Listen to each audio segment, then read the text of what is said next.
Hello viewers, Tamil Nadu கிராம ஊராட்சி செயலாளர் சம்மந்தப்பட்ட தினசரி அப்டேட் நம்மளோட சேனலில் பார்த்துட்ருக்கோம்.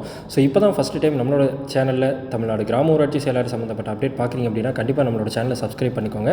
அடுத்த வீடியோவை ஃபுல்லாக ஸ்கிப் பண்ணாமல் பாருங்கள்.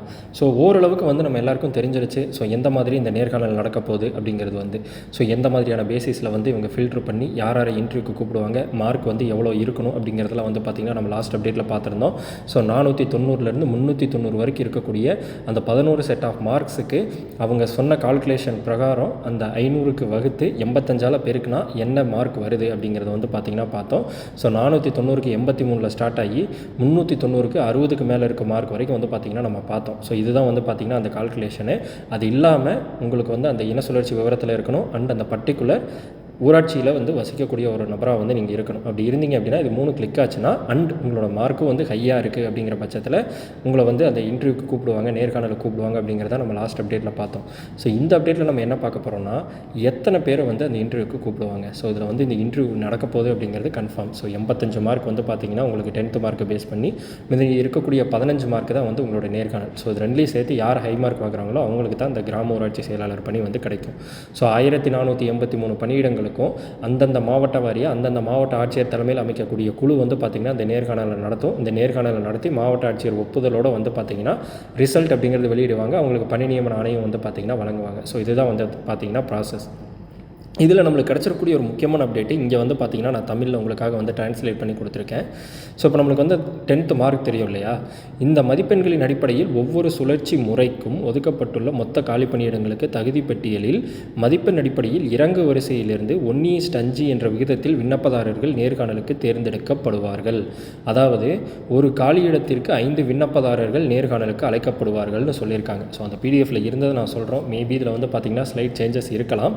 பட் இதில் இருக்குது அப்படியே நம்ம தமிழில் பார்த்தோம் அப்படின்னா ஒரு வேக்கன்சிக்கு 5 பேரை பார்த்திங்கன்னா நேர்காணலுக்கு கூப்பிடுவாங்களாம். அப்போ இதிலிருந்தே நம்ம தெரிஞ்சுக்கலாம் அந்த 5 பேரும் கண்டிப்பாக ஹை மார்க் வாங்கின ஒருத்தராக தான் இருப்பாங்க. ஸோ 10th யார் யார் அப்ளை பண்ணுறாங்களோ அந்த பர்டிகுலர் இன சுழற்சி விவரத்தில் அதுவும் அந்த பர்டிகுலர் ஊராட்சியில் வசிக்கக்கூடிய நபராக இருந்து ஹை மார்க்ஸ் வச்சுருக்க ஒரு 5 பேரை பார்த்திங்கன்னா இந்த ஒரு நேர்காணலுக்கு கூப்பிடுவாங்க. ஸோ இது பார்த்திங்கன்னா நம்மளுக்கு இப்போ தெளிவாயிருச்சு. மேபி 5ங்கிறது 10 ஆகலாம். பட் அந்த டாக்குமெண்ட்டில் இருந்தது பார்த்திங்கன்னா இதுதான்.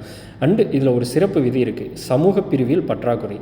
அது என்னென்னா, சில சமூக பிரிவுகளில் நேர்காணலுக்கு அழைக்கப்பட வேண்டிய 1:5 என்ற விகிதத்திற்கு தேவையான விண்ணப்பதாரர்கள் பற்றாக்குறையாக இருந்தால் அந்த பிரிவில் விண்ணப்பித்த மொத்த நபர்களும் நேர்காணலில் பங்கேற்க அழைக்கப்படுவார்கள் அப்படின்னு பார்த்திங்கன்னா சொல்லியிருக்காங்க.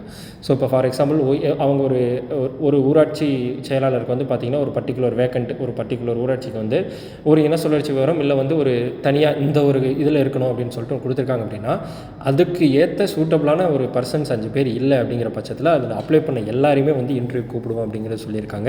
ஸோ இது பார்த்திங்கன்னா ஒரு ஸ்பெஷல் லா மாதிரி அங்கே அந்த பற்றாக்குறையாக இருக்காங்க அப்படின்னா இந்த மாதிரி விண்ணப்பித்த அனைவரையும் கூப்பிடுவோம் அப்படிங்கிறத மென்ஷன் பண்ணியிருக்காங்க. ஸோ மொத்தமாக பார்த்திங்கன்னா 1483 பணியிடங்கள் பார்த்திங்கன்னா இருக்குது. இந்த 1483 பணியிடங்களில் இருக்கவங்களுக்கு தான் பார்த்திங்கன்னா அந்த மாவட்ட ஆட்சியர் தலைமையில் அமைக்கப்படக்கூடிய அந்த குழு நேர்காணலை நடத்தும். ஸோ அப்போ நீங்கள் ஒரு பதவிக்கு 5 பேர்னு வச்சிங்கன்னா கூட 7414 பேர். சரி, இன்னுமே எக்ஸ்ட்ரா வச்சுக்கோங்களேன், 10,000 பேர் தான் இந்த ரோலில் இருக்க போகிறீங்க. 10,000 பேருக்குள்ளே தான் பார்த்திங்கன்னா போட்டியே இருக்க போகுது. ஸோ எவ்வளோ பேர் அப்ளை பண்ணாலும் அந்த டாப் 5 மார்க்ஸு அந்த பர்டிகுலர் ஊராட்சியில் இருக்கவங்க அண்ட் அந்த இன சுழற்சி விவரம் என்ன ரெக்யூர்மெண்ட் இருக்கோ அந்த ஊராட்சி ஒன்றியத்துக்கு அதில் இருக்கவங்க இது 3 மீட் ஆகிறவங்க மட்டும்தான் அந்த இன்டர்வியூக்கு நேர்காணலுக்கு பார்த்திங்கன்னா போகிறீங்க. ஸோ இதில் பார்த்திங்கன்னா பொது விதி நம்ம பார்த்த மாதிரி ஒவ்வொரு காலியிடத்திற்கும் 5 பேர் வீதம் நேர்காணலுக்கு தேர்ந்தெடுக்கப்படுவார்கள். தேர்வு அடிப்படை விண்ணப்பதாரரின் மதிப்பெண் அடிப்படையில் அதிக மதிப்பெண் பெற்றவர்களிலிருந்து இந்த 1:5 விகிதப்படி ஆட்கள் தேர்வு செய்யப்படுவார்கள். விதிவிலக்கு பார்த்திங்கன்னா குறிப்பிட்ட சமுதாய பிரிவில் 1:5 விகிதத்திற்கு தேவையான நபர்கள் குறைவாக இருந்தால் விண்ணப்பித்த அத்தனை பேரும் நேர்காணலுக்கு அழைக்கப்படுவார்கள் அப்படிங்கிறது பார்த்திங்கன்னா சொல்லியிருக்காங்க.